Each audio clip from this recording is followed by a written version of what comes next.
మన ప్రభుని యేసుక్రీస్తు ప్రభు వారి యొక్క కృపయు సమాధానం కూడి వచ్చిన మనందరూ నిండుగా మెండుగా ప్రభు ప్రసాదించును గాక. ఆమేన్. పరిశుద్ధ గ్రంథంలో నుంచి దేవుని యొక్క వాక్యం పఠించుకుందాం. యోహాను రాసిన మొదటి పత్రిక 4వ అధ్యాయము 4వ వచనం నుండి 6వ వచనం వరకు చదువుకుందాం. అనేకులైన అబద్ధ ప్రవక్తలు లోకంలోని బయటకు ఉన్నారు. కనుక ప్రతి ఆత్మను నమ్మక ఆయా ఆత్మల దేవుని సంబంధమైనవో కావో పరీక్షించు. యేసుక్రీస్తు శరీరధారి వచ్చింది. ఏ ఆత్మ ఒప్పుకొనును అది దేవుని సంబంధమైనది. ఏ ఆత్మ యేసును ఒప్పుకొనదు అది దేవుని సంబంధమైనది కాదు. దీన్ని బట్టి దేవుని ఆత్మను మీరు ఎరుగుదురు. క్రీస్తు విరోధి ఆత్మ వచ్చునని మీరు విన్న సంగతి ఇదే. ఇదివరకే అది లోకములో ఉన్నది. చిన్నపిల్లలారా, మీరు దేవుని సంబంధులు. మీలో ఉన్నవాడు లోకంలో ఉన్నవారి కంటే గొప్పవాడు కనుక మీరు వారిని జయించి ఉన్నారు. వారు లోక సంబంధులు కనుక లోకము సంబంధమైనట్టు మాట్లాడదు. లోకము వారి మాట వినదు. మనము దేవుని సంబంధము. దేవుని ఎరిగిన వాడు మన మాట విను. దేవుని సంబంధి కాని వాడు మన మాట వినడు. ఇందువల్ల మనము సత్య స్వరూపి అయిన ఆత్మ ఏదో భ్రమపరచు ఆత్మ ఏదో తెలుసుకుంటున్నాము. చాలండి. ప్రియమైన దేవుని పిల్లలారా, 4వ వచనంలో చిన్నపిల్లలారా మీరు దేవుని సంబంధులు, మీలో ఉన్నవాడు లోకంలో ఉన్నవాని కంటే గొప్పవాడు కనుక మీరు వారిని జయించి ఉన్నారు. ఈరోజు అంశం ఏమిటంటే మీలో ఉన్నవాడు లోకంలో ఉన్నవాని కంటే గొప్పవాడు. మన జీవితంలో మనము గొప్పవారమా కొద్దివారమా అన్న సంగతి ఆలోచించినట్లయితే మన జీవితంలో దేవుడు గొప్పవారు ఎప్పుడు అవుతారు అంటే ఎవరు తన్ను తాను తగ్గించుకుంటారో వారు హెచ్చింపబడి గొప్పవారుగా మారుతారు. నంబర్ 1. నంబర్ 2, ఎవరు మరి దీనత్వం కలిగి ఇతరులకు పరిచారం చేస్తారో వారు ఏమవుతారండి? గొప్పవారుగా అవుతారు. 3వది, మిగులు అల్పుడు అనబడువాడు గొప్పవాడుగా అనబడతాడు. 4వది, జనులు మిమ్మల్ని నిందించి హింసించి మీ మీద చెడ్డ మాటల్లో పలుకున్నప్పుడు మీరు సంతోషించి గంతులు వేడి, అప్పుడు పరలోకంలో మీ ఫలము అధికమగును. అప్పుడు ఏమవుతామండి? గొప్పవారు అవుతారు. భూమి మీద ఈ విషయాన్ని మనం ఏం చేయాలా? జ్ఞాపకం ఉంచుకొని మన జీవితాన్ని ఆ విధంగా గడిపినట్లయితే మన దేవుని దృష్టిలో ఏమవుతామండి? గొప్పవారం అవుతాం. లోకములో ఉన్నవాడు అంటే ఎవరు అంటే సాతాను, ఈ లోకాధికారి. యేసుప్రభువు ఏమంటున్నారండి? సాతాను ఈ లోకాధికారి. సాతాను ఈ లోక అధికారి కనుక వాడు లోకాన్ని అంతటిని తన వశం చేసుకోవాలని ఏం చేస్తున్నాడు? ప్రయత్నం చేస్తున్నాడు. మనుషులు దేనికి లోపడతారో వాడు దానికి ఎరేసి మనుషులు ఏం చేస్తున్నారు? ఆ తట్టు ఆ వైపు లాగుతూ ఉన్నాడు. మొట్టమొదటిగా మనుషులు 3 రకాలుగా ఏమవుతున్నాడు? లోకం విషయంలో ఆకర్షితులు అవుతున్నారు. 1 శరీరాశ, నేత్రాశ, జీవకుడంబం. కనుక ఈ శరీరాశ, నేత్రాశ, జీవకుడంబము 3 కూడా ఏ మనుషుల్లో లేవని మనం చెప్పలేము. అందరూ కూడా ఈ యొక్క వలలో పడుతున్నారు. ఏ సాధన వల్ల పడుతున్నారు? శరీరాశ అంటే చక్కగా హాయిగా సంతోషంగా ఆనందంగా మంచి ఇల్లు, మంచి కుటుంబం, మంచి కారు, మంచి బంగ్లా, లేకపోతే మంచి ఆఫీసు, మంచి ఉద్యోగము, మంచి జీవితము, ఇదే కోరుకుంటున్నారు. అంటే అర్థం ఏంటి అంటే లోకంలో పర్మనెంట్గా సంతోషంగా ఉండాలి అనుకోవడము శరీరాశ. లేదు, ఈ లోకము కాదు నాది, ఆ లోకం కోసం నేను ఎదురు చూస్తాను అనడం ఏంటంటే దేవుని మీద ఆశ. ఏ ఆశ అంటండి? ఆశ కలిగిన ప్రాణము దేవుడు ఏం చేస్తాడు? తృప్తిపరుస్తాడు. మొదట నా నీతిని, నా రాజ్యాన్ని మీరు ఏం చేయండి? వెతకండి. ఆ పిలుపు మీకు కావలసినవన్నీ కూడా ఎవరిస్తారు? దేవుడు ఇస్తారు. కనుక మన జీవితంలో మొదట దేవుని నీతిని, దేవుని రాజ్యాన్ని ఏం చేయాలి? వెతకాలి. వెతికితే దేవుడు లోకంలో ఏం కావాలో మనకు అవసరమైంది ఏంటో ఆయనకు తెలుసు కనుక ఆయన ఖచ్చితంగా ఏం చేస్తారు? ఇస్తారు. పైన వాటిని వెతుకుడి కానీ భూ సంబంధమైన వాటిని వెదకకుడి అంటున్నారు. వెదకడం అంటే అర్థం ఏంటి? లోకంలో వాటన్నిటినీ వెదకడం. ఇక వారిలాగా నేను ఉండాలి, వీరిలాగా నేను ఉండాలి, వాళ్ళు వేసుకున్నాక నేను వేసుకోవాలా, వాళ్ళకున్న గొప్పదనం నాకు రావాలా, అలాంటి ఉద్యోగం నాకు ఉండాలా అని ఇతరులతో కంపేర్ చేసుకుని ఆశపడే ఆశే శరీరాశ. ఏ ఆశ అంటే శరీరాశ. నీకు ఏది ఇచ్చాడో దాంతో ఏం చేయాలి? నువ్వు తృప్తి చెందాలి. దేవుడు నాకు ఇచ్చింది చాలు. నీకేంటి లోకంలో ఎంతకాలం ఉండిపోతాం, ఎంతకాలం బ్రతుకుతాం లేదు, ఉన్నదా చాలు. దాన్ని ఏం చేయాలా? ఇంకా అవసరమైతే దేవుడికి ఇచ్చేలా ఉండడమే. నీలో ఈ శరీరాశని చచ్చిపోతుంది. ఎప్పుడైతే నీవు అనుకుంటావో, నా మనస్సులో నేను అనుకోలేమని, నాది కాదు ఇది నీది ప్రభువా అని అంటే, నీది అని మనమే వాడుకుంటాం అంటే అవుతుంది అది. ఆయనకి ఏం చేయాలా? ఇచ్చే అటువంటి మనస్సు కలిగి ఉంటేనే శరీరాశ మనలో ఏమవుతుంది? పోతుంది. రెండవది ఏం చెప్పండి? నేత్రాశ. నేత్రాశ అంటే చూచిందల్లా ఆకర్షణీయంగానే ఉంటుంది. భూమి మీద ఏది చూసినా ఆకర్షణీయమే, ఏది చూసినా మరి కావాలనుకునే రీతిగానే ఉంటుంది. కనుక చూచిందల్లా ఆశపడడం కూడా తప్పే. నేత్రాశ దీని ఏమంటారు చెప్పండి? ఆశ, దురాశ దుఃఖానికి చేటు. కనుక ఒక కవి అనుకున్నాడంట, నేను ఆకాశానికి ఎక్కి ఏం తెచ్చుకుంటాను? చందమామను తెచ్చుకుంటాను అనుకున్నాడు. అవుతుందా అది? ఆకాశంకి వెళ్ళి చందమామ తేవడం అంత ఈజీ అనుకుంటున్నారా? కాదు. కనుక మనకి అందని వాటిని ఆశించడం అనేది తగినది. కనుక అందేది తీసుకోవచ్చు, కానీ అందరం వాటి గురించి కూడా ఆశపడుతూ అటువైపే చూడటం అనేది తప్పు. ఎవరి వైపు చూస్తే రక్షణ పొందుతాము? భూదిగంత నివాసులారా నా వైపు చూసి రక్షణ పొందండి. మన కన్నులు తేటగా ఉండాలి, నీటిగా ఉండాలి, తిన్నగా ఉండాలి. మన దృష్టి ఎలా ఉండాలి చెప్పండి?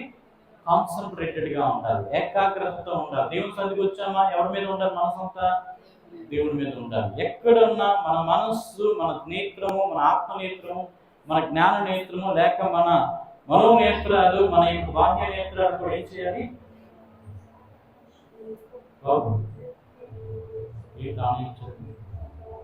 బయట నుంచా లోపల?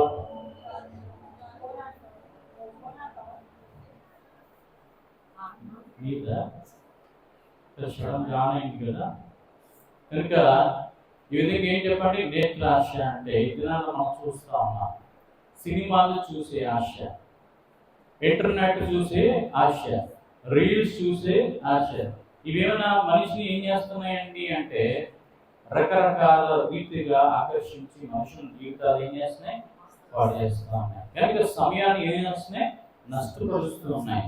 పనికొచ్చి వాటిని నేర్చుకోవడానికి ప్రయత్నం చేయాలి. పనికిరాని వాటిని నేర్చుకుంటే ఏమవుతుంది? మన జీవితమే పనికి రాకుండా పోతుంది. కనుక సినిమాలు చూస్తూ ఉన్నాం, విపరీతమైనటువంటి సినిమాలు తీస్తున్నారు. సినిమా చూడటం వల్ల ఏమొస్తుంది? క్రైస్తవుడు సినిమా చూడవచ్చు అంటే కొంతమంది అంటే మంచి విషయాలు అయితే చూడవచ్చు, చెడ్డవైతే ఏం చేయకూడదు? చూడకూడదు. ఏమంటే మంచి చెడ్డ సినిమా అంటేనే అదొక నటనాలయం. అది కనుక నటనాలయంలోనికి వెళ్ళి మన జీవితాన్ని ఏం చేసుకోకూడదు? అక్కడ తెర మీద యాక్టింగ్ చేసినోడు నిజ జీవితంలో ఏం చేయడు? ఏ మంచి కార్యమో చేయడు. అక్కడ హీరో అవుతాడేమో, ఇక్కడ మాత్రం ఏం చెప్పండి? నిజ జీవితంలో జీరోగానే ఉంటారు. కనుక ప్రియమైన దేవులారా, మన హీరో, మన కథానాయకుడు ఎవరు అంటే దేవుడు. ఎవరు చెప్పండి? మనల్ని పుట్టించింది దేవుడు, మనల్ని పోషిస్తుంది దేవుడు, మనల్ని నడిపిస్తుంది దేవుడు. కనుక చలనచిత్రాలు, సీరియళ్ళు, అలాగే ఇంటర్నెట్ లో వచ్చే వీడియోస్ పనికిరానివన్నీ కూడా ఏం చెప్పండి? మనిషి జీవితాన్ని నష్టపరుస్తాయి, మరి ఆత్మీయ నేత్రాన్ని మూయపడేటట్టుగా చేస్తాయి.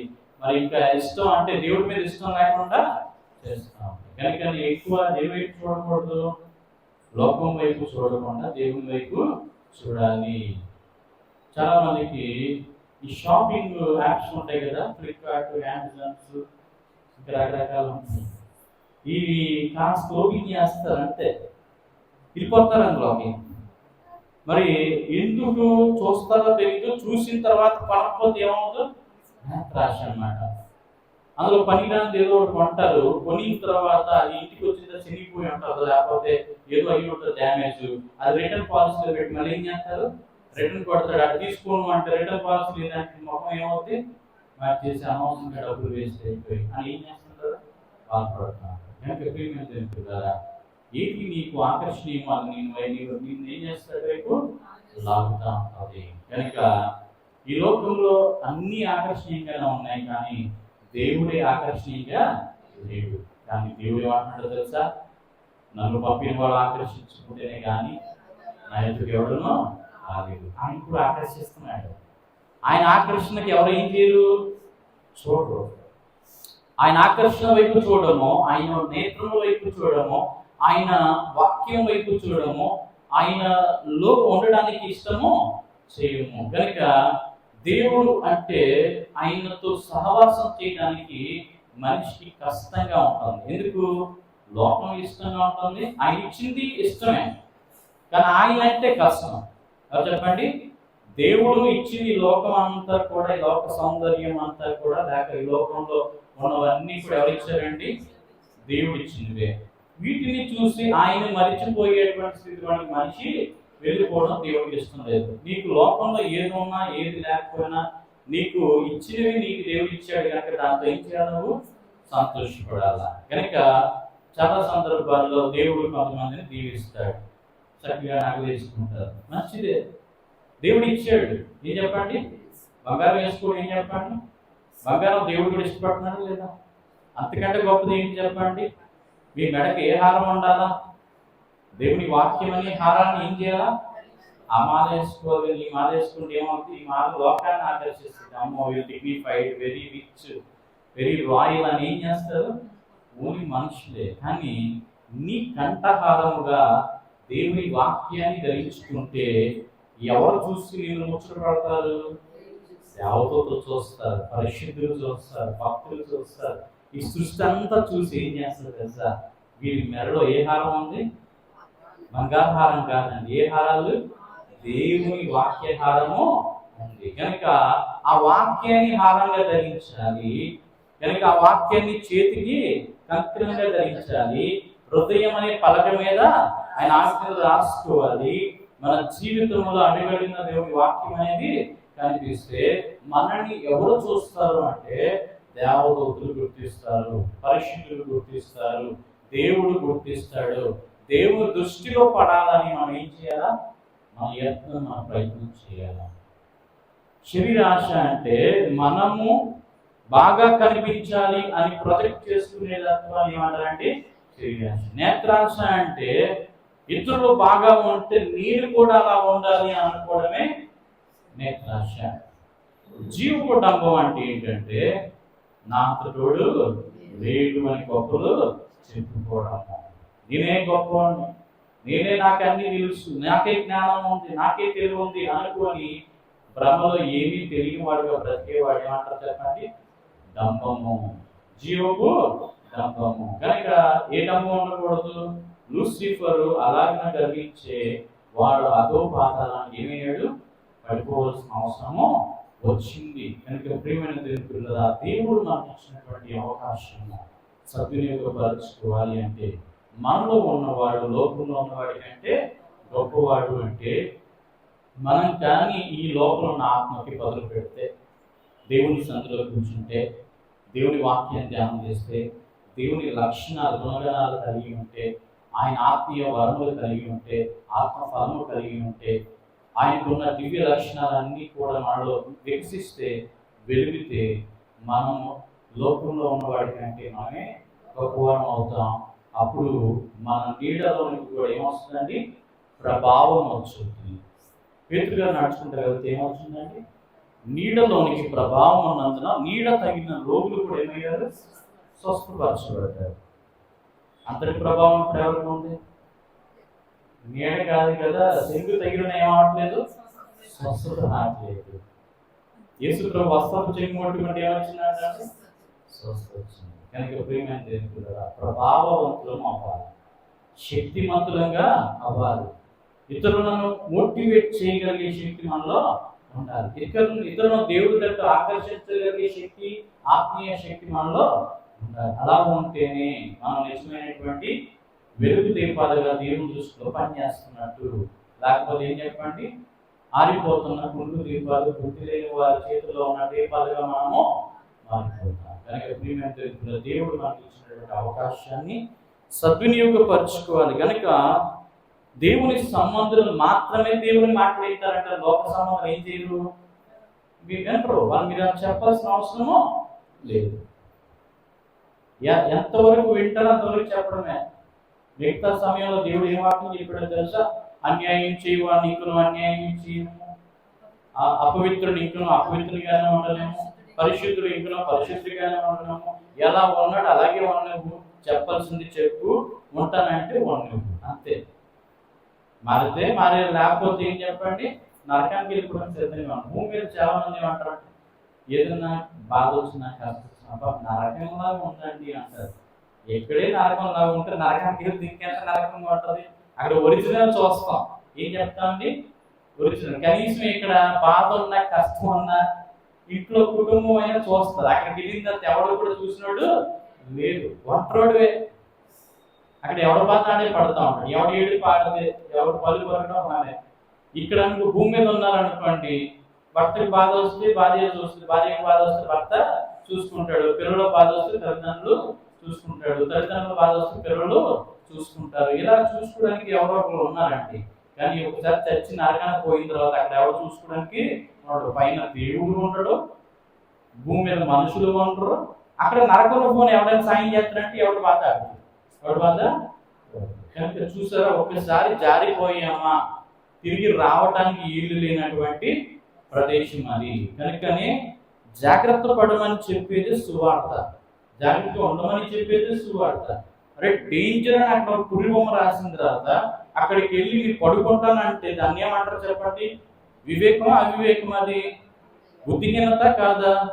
దేవుడు చెప్పింది నా మాట వినకపోతే కాదు, అదే బాబు సిస్టమ్ ఇది నేను నియమించిందే కనుక దీన్ని నువ్వు అవలంబిస్తేనే ఇలా రావాలి అని నేను నిర్ణయించాను. దాన్ని నువ్వు ఫాలో అవుతూ నువ్వు నా దగ్గరికి వస్తావు. నువ్వు ఫాలో కాకపోతే ఏమవుతావు? నరకానికి వెళ్ళిపోతావు. ప్రతి ఒక్క రూల్స్ అండ్ రెగ్యులేషన్స్ మనం గవర్నమెంట్ పెట్టిందా లేదా? ఇప్పుడు ఇంతమంది 145 కోట్ల మంది జనాభా ఉన్నారు. వీళ్ళందరికీ కూడా లా అండ్ ఆర్డర్ సరిగ్గా ఉండాలంటే ఏం చేయాలా? పోలీస్ వ్యవస్థ ఉండాలి, న్యాయ వ్యవస్థ ఉండాలి, అలాగే పరిపాలన వ్యవస్థ గవర్నమెంట్ ఉండాలి. ఈ 3 వ్యవస్థలు కలిస్తే కదా ఏం చేస్తారు? ప్రజలకు కావాల్సినటువంటి మౌలిక హక్కులు, మౌలిక మరి అన్నింటినీ కూడా డ్యూటీస్ ని కూడా నేర్పించడానికి, నడిపించడానికి అవకాశం ఉంటుంది. లేకపోతే మనిషి బ్రతకడం కష్టం అవుతుంది. ఇప్పుడు చూడండి, పోలీసు వ్యవస్థ ఒక 3 రోజులు సెలవు తీసుకుంటామంటే ఏం పని చేయము, కేసులు మేము నమోదు చేయమన్నారు అనుకోండి, ఏమవుతాయి? దొంగతనాలు జరుగుతాయి, లేనిపోని తప్పులన్నీ కూడా జరుగుతాయి. ఎందుకు? కోర్టు 3 రోజులు మరి ఏ కేసును తీసుకుని ఈ 3 రోజులు మీరు ఏం చేసుకున్నా పర్లేదు అన్నారు అనుకోండి, ఏమవుతుంది? ఆ 3 రోజులు ఎవరిని ఏం చంపేయాలని చంపేసుకుంటాడు. అంటే 3 రోజులు ఏం లేదు, నో కేస్ నో ఫైల్ అన్నారు అనుకోండి, అంతే. ప్రపంచం అల్లకల్లోలం అయిపోయి వల్లకాటి కూడా అయిపోయే పరిస్థితి ఉంది. కనుక ప్రియమైన చాలా జాగ్రత్త. అంటే చట్టం మనల్ని రక్షిస్తుంది కానీ మనల్ని నశింప చేయట్లేదు. కనుక దేవుడు చెప్పిన మాట మనం బ్రతికిస్తుందే కానీ మనం చంపేది కాదు. కనుకని చాలా మంది అపార్థం చేసుకుంటూ మరి మూర్ఖులు వాదిస్తూ ఉన్నారు, లేనిపోని అసలు బేస్లెస్ వర్డ్స్ అన్నమాట. అవన్నీ కూడా యేసు క్రీస్తు ద్వారా చెప్పిన మాట ఏంటంటే, నేనే మార్గం, నేనే సత్యం, నేనే జీవం, నా ద్వారా తప్ప నా తండ్రి వద్దకు చేరలేడు.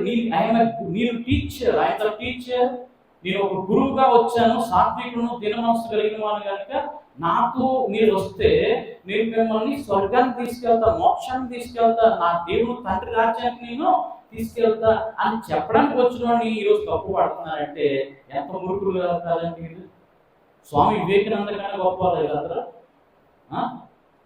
రామకృష్ణ పరమహంస కంటే గొప్ప వాళ్ళు వీళ్ళు, చిన్నజీయరి స్వామి కంటే గొప్ప వీళ్ళు. ఇప్పుడు ప్రస్తుతం ఉన్నాడు అన్నమాట చిన్నజీయరి స్వామి అని. అతను కనీసం యేసుప్రభు వారి గురించి 10 సార్లు ప్రస్తావిస్తాడు. ఏమని? గొప్పవాణిగానే చెప్తాడు కానీ ఎక్కడ కూడా కించపరిచినట్టుగా చెప్పడు. ఇంకా అవసరమైతే వాళ్ళ ధర్మాన్ని గురించి ఆయన కించపరుస్తూ మాట్లాడుతూ ఉంటాడు. కనుక అతను చెప్పిన దాంట్లో సత్యం అనేది కనిపిస్తుంది. కనుక కనీసం అలాంటి వాళ్ళని చూసి నేర్చుకోండి. ఎందుకు అంటే వీళ్ళందరూ ఏంటంటే ముష్టెత్తుకున్నారు. వీళ్ళందరూ ఏంటంటే యేసు ప్రభువుని అంటే ఏం పెరుగుతుంది? ఇమేజ్ పెరుగుతుంది. ఒక గొప్ప అంటేనే కదా ఇమేజ్ పెరుగుతుంది ఎవరికైనా. కనుక యేసు ప్రభువు మీద ఇప్పటి కాదు, ఎప్పటి నుంచో జరుగుతున్నాయి దుర్మార్గపు మాటలు మాట్లాడడం అనేది. హేరోదు రాజు నుంచి మొదలయ్యాయి. ఏమయ్యాడు హేరోదు రాజు? దేవదూత వచ్చి మొత్తితే పురుగులు పడి తెచ్చిపోయాడు. వీళ్ళు ఏమనుకుంటున్నారంటే యేసు ప్రభువు వచ్చి కృపాకాలం వచ్చేసింది, ఏం కాదు అంటారు. జాగ్రత్తగా ఉండండి. దేవుని మీదకి అంటే ఏ దేవుడు అనే పదం వచ్చినప్పుడు గౌరవించడం నేర్చుకోవాలి ఫస్ట్. అది ఏ దేవుడైనా సరే పేరు ఎత్తారు అంటే ఏం చేయాలి? రెస్పెక్ట్. కామన్ మ్యాన్కే రెస్పెక్ట్ ఇస్తున్నాము, డివోషనల్ పర్సన్ మనం రెస్పెక్ట్ ఎందుకు ఇవ్వకూడదు? ఏదో దండే స్తంభం పెట్టమనో లేకపోతే పూజ చేయమనో సాగిలు పడమనో చెప్పట్లేదు. We have to give respect. మనకు ముందున్న రాజును మనం రెస్పెక్ట్ చేస్తాం లేదా? మహాత్మా గాంధీ గారు మనం ఉన్న కాలంలో ఉన్నాడు. ఆయన ఎప్పుడు వచ్చాడు? అతను గివింగ్ రెస్పెక్ట్. గాంధీ జయంతి వచ్చింది, రెస్పెక్ట్ ఇవ్వాలి. మనకు ముందుగా పరిపాలించిన రాజులు లేకపోతే వారు గొప్పవారుగా ఉన్నవారు చాలామంది వారు విత్ రెస్పెక్ట్ ఓన్లీ. రెస్పెక్ట్ అంటే అర్థం ఏంటి? ఒక మనిషిగాను, ఒక గొప్పవారిగాను, ఒక కీర్తిశేషుడుగాను ఏం చేయాలి? సన్మానించండి, గౌరవించండి, తప్పులేదు. బట్ కించపరచడం అనేది తప్పు. వారి జీవిత శైలిని చెప్పుకోండి, కించపరచకుండా చెప్పచ్చు. ఒక మాట చెప్పాలంటే ఏం చేయొచ్చు అండి? కించపరచకుండా కూడా చెప్పచ్చు కదా. ఎవరిని కూడా అవమానించకుండా కూడా ఏం చేయొచ్చు? మాట చెప్పవచ్చు. కానీ మనం ఏం చేస్తున్నారు? కొంతమంది వాళ్ళు చేస్తున్నారని వీళ్ళు కూడా కించపరిచి మాట్లాడుతున్నారు. మానేయండి. అవన్నీ మానేస్తే అందరూ కూడా ఏం చేస్తారు? సంతోషంగా ఉంటారు. కనుక లోకంలో ఉన్నవాడే ఈ అన్నిటిని ఏం చేస్తున్నా? మనుషులు భేదాభిప్రాయాలు కలిగిస్తున్నాడు. మనుషుల్లో మరి హింసాకాండ రేపడుతున్నాడు. ద్వేషభావాన్ని, విసుగుతున్న మనస్తత్వాన్ని చేస్తున్నాడు. లోకంలో ఉన్నవాడి మాట వినడం మానేస్తే, దేవుని మాట వింటే ఏమవుతాం చెప్పండి? మంచివారుగా మారుతాం. ఏ గ్రంథం అయినా సరే, ఏ పుస్తకమైనా సరే చదవండి. సమస్తం పరీక్షించి వీలైన దాన్ని చేపట్టండి. పరిశుద్ధ గ్రంథమైన బైబిల్ ఏం చెప్తుందో తెలుసా?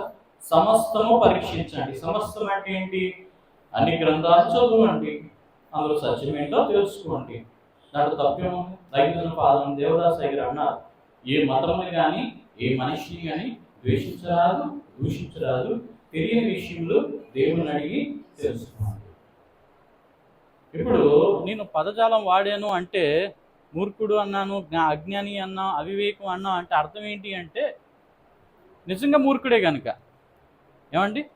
తెలుసుకున్నాడు ఎవడని మాట్లాడతారు ఇలాగా?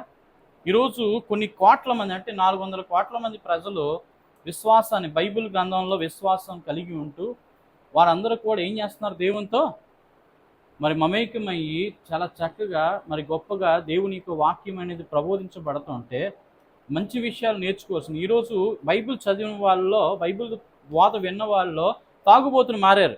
మంచి విషయమా చెడ్డ విషయమా? వ్యభిచారులు మారారు. మంచిదా చెడ్డదా? ట్రాన్స్జెండర్ మారుతున్నారు. మంచిదా చెడ్డదా? కనుక ఇలాగన చాలామంది ఏమవుతున్నారండి?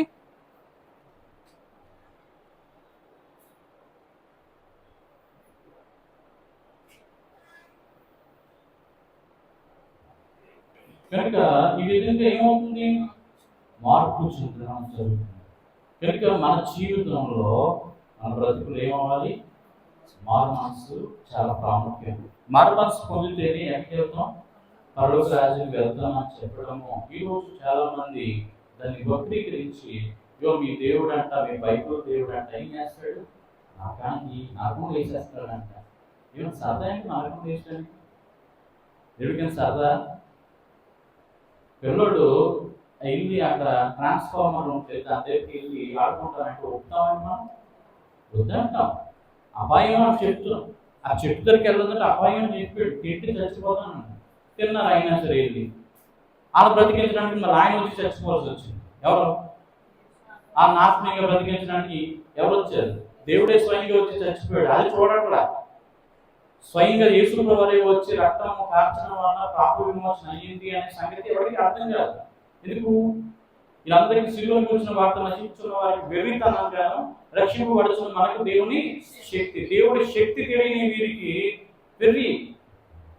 కనుక ఆ వెర్రిగానే ఉంటుంది. కనుక వెర్రితనమును ఈరోజు లోకంలో అందరికీ కూడా బోధిస్తున్నాం. ఏంటంటే వెర్రోలు, వీళ్ళందరూ కూడాను మనం వెర్రోలు అనుకుంటున్నారు. కానీ నిజానికి ఎప్పుడైతే మనం పరలోకానికి వెళ్ళి సంతోషంగా ఉంటామో వాళ్ళందరూ నరకానికి పోతారో అప్పుడు అర్థం అవుతుంది అన్నమాట. ఏమని చెప్పిన మాట అప్పుడు అర్థం అవుతుంది. అదే అప్పుడు అనుకుంటాడు రాధామోహన్ దాస్ ఏమని, నేను అనవసరం బైబిల్ చదివాను కానీ ఎప్పుడు కూడా చక్కగా అర్థము చేసుకోలేకపోయాను అని చాలా బాధపడేటువంటి రోజు అనేది తొందరలోనే ఉంటుంది. ఇప్పుడు ఎంత 50, 45, 50 ఉంటాయి అనుకోండి. మహా అయితే 20 సంవత్సరాలు ఏమవుతుంది, బతుకుతాడు. ఈ 20 సంవత్సరాలు చేయాల్సిన పాపాలను చేస్తే దేవుడిని అని అని అని చివరికి చావాల్సి ఉంటుంది కదా. చచ్చిపోయిన తర్వాత ఎక్కడికి వెళ్తాడు, అప్పుడు తెలుసుకుంటాడు ఏమని, నేను అనవసరమే తప్పు చేశాను అని బాధపడే రోజు వస్తుంది. అలాగే కరుణాకర్ సుగుణ కూడా ఏమవుతాడు, బాధపడే రోజు వచ్చింది. బైబిల్ని వక్రీకరించుకోవద్దు, బాగా చదవండి. ఇందులో ఎక్కడో దేవుడు బైబిల్లో తప్పు చేశాడు, లేకపోతే దేవుడు మరి మనుషులకి తీర్పులు తప్పుగా ఇచ్చాడు అని అనేకంటే ఆయనకి ప్రశ్నించే హక్కు ఎవరికి కూడా లేదు. దేవుడు ఎందుకని ప్రశ్నించారు? దేవుడు అనే పదం వచ్చేసరికి భయము భక్తి అనేది ఉండాలి. అది ఎవరైనా సరే బైబిలే చెబుతుంది. దేవుళ్ళు ఉన్నారంటే దేవుడు అందరికంటే గొప్పవాడు అన్నాడు. దేవతలందరికంటే గొప్పవాడు అంటే ఉన్నట్ట లేనట్ట చెప్పాలి. దేవుడు దేవతలు ఉన్నారా లేదా?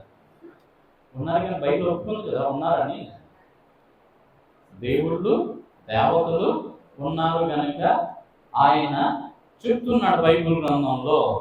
అయితే ఇంకా ఒక మాట అన్నాడు కానీ ఆ మాట మనం ఏం చేయకూడదు, ప్రస్తావించకూడదు. అదే అన్నాడు. ఆయన తీర్పు కూడా తీరుస్తాడు అనమాట. దేవుడికి ఏం చేస్తున్నాడండి, తీర్పు తీరుస్తాడు. ఎందుకంటే దేవుడు అంటే ఎవరంటే అంటే మనమే. ఎలా చెప్పండి, దేవుడు అంటే ఎవరు? కీర్తన గ్రంథము 82 మొదటి 2 వచనం చదువుకొని ఊహించుకుందాం. దేవుని సమాజంలో దేవుడు నిలిచి ఉన్నాడు, దైవముల మధ్యన ఆయన తీర్పు తీర్చుచున్నాడు. చాలా అండి ప్రియమైన దేవుని పిల్లలు, దేవుని సమాజంలో దేవుడు నిలిచి ఉన్నాడు, దైవముల మధ్యన ఆయన ఏం చేస్తున్నాడు, తీర్పు తీర్చున్నాడు. దైవములు అంటే ఎవరండి? దేవుళ్ళు, దేవతలు, అలాగే గొప్పవారి లోకంలో పూజింపబడుతున్న వారందరికీ కూడా ఏమవుతుంది, తీర్పు తీర్చే రోజు వస్తుంది. కనుక అందుకే ప్రతి ఒక్కరు ఏం చేయాలా, అందరికీ ఉందండి తీర్పు అనేది, ఎవరు కూడా తప్పించుకోవడానికి అవకాశము లేదు. కనుక ఆ తీర్పు కోసం అన్నమాట అందరూ ఏం చేస్తున్నారు, దేవుడి దగ్గర వణుకుతూ ఉన్నారన్నమాట. ఎవరండి? ఈ లోకంలో అందరూ కూడా వణుకుతున్నారు. ఎవరి ముందు? దేవుని ముందు. ఆయనకు సాగిలపడతారు, ఆయన పూజిస్తారు. కనుక మోక్షం ఎవరైతే వణుకుతారో, ఎవరైతే భయపడతారో, ఎవరైతే దేవునికి లొంగి ఉంటారో వాళ్ళకి ఏమో చెప్పండి, మోక్షం తప్పకుండా దేవుడు ఇస్తాడు. లేని వారికి ఏం చెప్పండి, మోక్షం అనేది రాదు. కనుక ప్రియమైన దేవుని ఒక విషయం గమనించాలి. ఇప్పుడు దానియేలు ప్రవక్త ఉన్నారు. ఈయనకి రాజుగారు ఏం చేశారు? సాష్టాంగ నమస్కారము చేశాడు. సాష్టాంగ నమస్కారం ఎందుకు చేశాడు? అతను దేవుడు అతను ఉన్నాడు, దేవుడు అతను ఉన్నాడని. అలాగే మోషే గారు ఏమయ్యాడు? ఫరో గారికి ఏమయ్యాడండి? దేవుడు అయ్యాడు. యేసు ప్రభువు కూడా ఏమంటున్నారు మోషే గారిని? మోషే ధర్మశాస్త్రము అన్నాడు.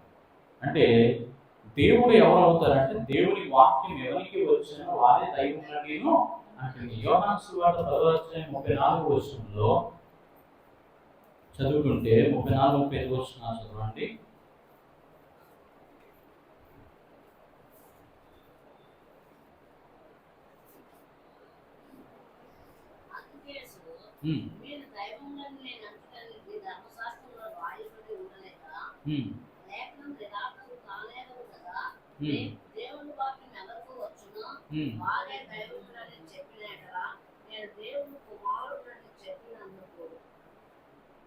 చాలా అండి ప్రియమైన దేవులారా, ఏమన్నా దేవుని వాక్యం ఎవరికి వచ్చానో వారే దైవములు. దైవం ఎవరండి అంటే దేవుని వాక్యం వచ్చిన వాడే దేవుడు, దైవం. కనుక ఇప్పుడు దేవుని వాక్యం ఎవరికి వచ్చు? ఎవరు మాట్లాడుతున్నారు? మాట్లాడేవాడు దేవుడు కాదు, మాట్లాడేదానికంటే చేసేవాడే దేవుడు. అంటే వాక్యాన్ని అనుసరించేవాడే దైవములు. ఇప్పుడు మీరు వాక్యాన్ని అనుసరించాలంటే మీరు ఏమవుతారు? దైవంలో అవుతారు. అంటే ఎవరి స్వరూపంలో ఉన్నట్టు? దేవుని స్వరూపం. దేవుడి పిల్లలు ఏమవుతారు? దేవుని పిల్లలే అవుతారు. దెయ్యం పిల్లలు అవుతారా? అవరు. కనుక దేవుని పిల్లలు ఏమవుతారండి? దేవుని పిల్లలే అవుతారు. దేవుని లక్షణాలు కలిగి ఉంటారు, దేవుని గుణాలు కలిగి ఉంటారు, దేవుని సారూప్యత కలిగి ఉంటారు, దేవుని కలిగిన మనసును కలిగి ఉంటారు. అప్పుడు మనం ఏమవుతామండి? దేవుళ్ళు అవుతాం. మనం దేవుళ్ళు అయితే ఏమవుతుంది? దేనికి మనం ఆదేశించగలము? సృష్టి మనకి ఏమవుతుందండి? లోబడుతుంది. సృష్టికర్తకు లోబడుతున్న సృష్టియే మనకు కూడా ఏమవుతుంది? లోబడుతుంది. అందుకని లోకంలో ఉన్నవాడి కానీ గొప్పవాడు ఎవరు చెప్పండి? మనం దేవుళ్ళుగా ఉంటే దెయ్యాన్ని మనం ఏం చేయలేకపోతున్నాము? తరమలేకపోతున్నాము. కనుక దెయ్యం అనేవాడు పారిపోయేవాడే. దేవునికి లోబడి ఉండి అపవాదం ఎదిరించాడు, అప్పుడు వాడి మీద నుండి ఏమవుతాడు? పారిపోయేవాడి కోసం భయపడుతున్నారు సమాజం ఈరోజు. పారిపోయేవాడి కోసం ఏం చేస్తున్నారండి? భయపడుతూ ఉన్నారు.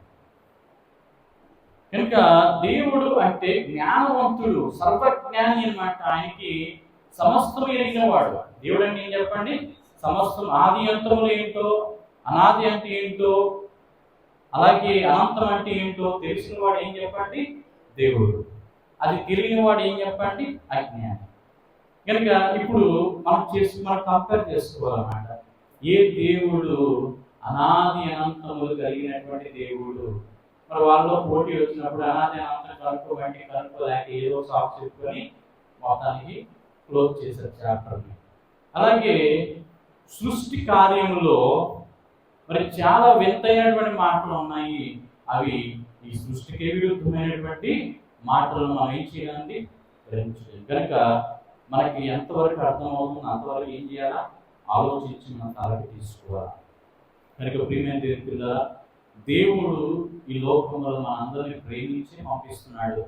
మన ఈ లోకానికి వచ్చి మన అనేక తంత్రములు కల్పించుకొని మనం ఏమవకూడదండి? పాపులుగా మారకూడదని దేవుని యొక్క ఆశ. కనుక మనం పరిశుద్ధంగా మారాలి, నిర్దోషులంగా ఉండాలి, మరి దేవుని సమాజంలో కావాలి, దేవుని రాజ్యానికి వెళ్ళాలి అని ఆకాంక్షిస్తూనే దేవుడు నాకు చెప్తున్నాను, మీలో ఉన్నవాడు లోకంలో ఉన్నవాడి కంటే గొప్పవాడు. కనుక నువ్వు గొప్పవాడుగా ఉన్నప్పుడు నువ్వెందుకు ఎక్కడ డౌన్ అవ్వాల్సిన అవసరమో లేదు. ఎవరి దగ్గర డౌన్ అవ్వాలి? మనం దేవుడి దగ్గరే తలదించాలి, కానీ ఎవరి దగ్గర తలదించాల్సిన అవసరమో లేదు. దేవునికి లోపడాలి, కానీ దేనికి లోపడాల్సిన అవసరమో లేదు. కనుక ఈ లోకంలో మన లోకానికి, పాపానికి, ఈ లోక సంబంధమైనటువంటి ఆశలకి, అలాగే వ్యసనాలకి ఏమైపోతున్నారు? బానిస అయిపోతున్నారు. అవ్వాల్సిన అవసరము లేదు. వాటిని వదిలితేనే మీరు మహిమ పొందుతారు. అందరూ పాపం చేసి దేవుడు అనిపించి మహిమను పొందలేకపోతున్నారు. పాపం చేయకుండా పరిశుద్ధ కలిగి జీవించి దేవుడు మహిమను పొందుకుంటే మనకంటే గొప్పవాడి ఇంకొకడు లేడు. కనుక అటువంటి గొప్ప దీవెనాశీర్వాదం సమృద్ధిగా దేవుడు అందరికీ అనుగ్రహించి దీవించును గాక. ఆమేన్.